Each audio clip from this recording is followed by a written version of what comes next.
মোহাম্মদ বিন সালমান মাত্র ৩৯ বছর বয়সী এই যুবরাজ বর্তমানে সৌদির সবথেকে ক্ষমতাধর ব্যক্তি, যিনি MBS নামেই অধিক পরিচিত, যিনি সাম্প্রতিক বছরগুলোতে সৌদির জীবনযাত্রায় একটি বিরাট রাজনৈতিক ও সামাজিক প্রভাব ফেলেছেন।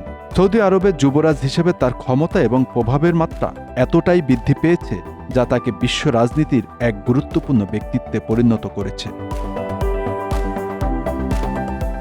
সৌদি রাজপরিবারের ক্রাউন প্রিন্স হিসেবে সালমানের অভিষেক হয়েছিল ২০১৭ সালের ২১ জুন। এরই মধ্যে নিজের শাসনামলে ৭ বছর পূর্ণ করেছেন। এর আগে সৌদি আরবের বাইরে খুব কম মানুষ মোহাম্মদ বিন সালমানের নাম জানত।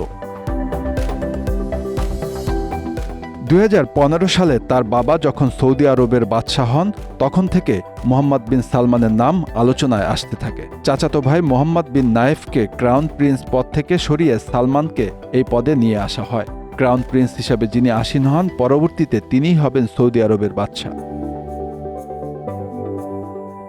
২০০৯ সালে মোহাম্মদ বিন সালমানকে তার বাবার বিশেষ উপদেষ্টা হিসাবে নিয়োগ করা হয়। তার বাবা বর্তমান বাদশাহ সালমান বিন আজিজ তখন রিয়াদের গভর্নর ছিলেন। ক্ষমতা গ্রহণের আগ থেকেই বেশ চৌকস ছিল এই যুবরাজ।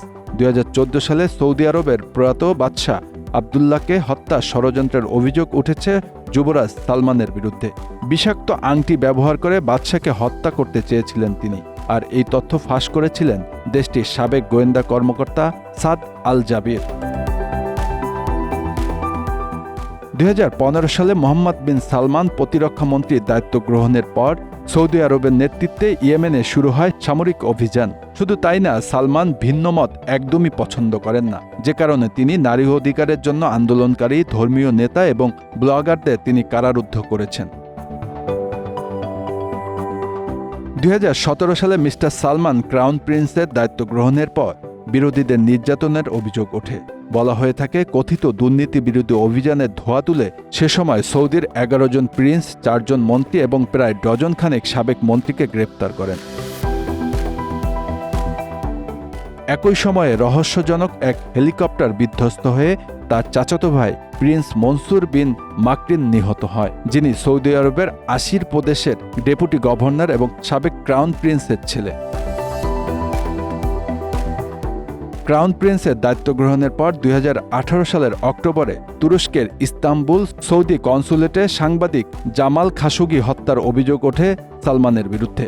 এই হত্যার পরপরই সাদ আল জাবির নামে সৌদি আরবের সাবেক এক গোয়েন্দা কর্মকর্তাকে হত্যার উদ্দেশ্যে কানাডায় একটি হত্যাকারী দল পাঠানোরও অভিযোগ ওঠে সালমানের বিরুদ্ধে। আর এসব নিয়ে আন্তর্জাতিক মানবাধিকার সংগঠনগুলো সৌদি সরকারের বিরুদ্ধে তীব্র সমালোচনা শুরু করে, বিশেষ করে মোহাম্মদ বিন সালমানের বিরুদ্ধে। এ নিয়ে তখন তুরস্ক ও যুক্তরাষ্ট্রের প্রেসিডেন্ট এবং ফ্রান্সের প্রধানমন্ত্রী সমস্বরে এবং প্রায় একই সুরে এ ঘটনায় সালমানের সমালোচনা করেন। কিন্তু যুবরাজ পরবর্তীতে সৌদি রাজনীতিতে এতটাই গুরুত্বপূর্ণ হয়ে উঠে যে সেই বিশ্ব নেতাদের সাথেই পরবর্তীতে গুরুত্বপূর্ণ সব বৈঠকে অংশ নেন। শুধু তাই না, সাম্প্রতিক বছরগুলোতে এই ক্রাউন প্রিন্সের হাত ধরেই বড় ধরনের পরিবর্তনের দিকে যাত্রা শুরু করেছে সৌদি আরব। এক দশক আগের সৌদি আরবের সাথে বর্তমান দেশটির তৈরি হয়েছে বিশাল ব্যবধান, যে কারণে সে সৌদি তরুণ সমাজের কাছে MBS হিসাবেও খ্যাতি পেয়েছেন। Bangla affairs news desk.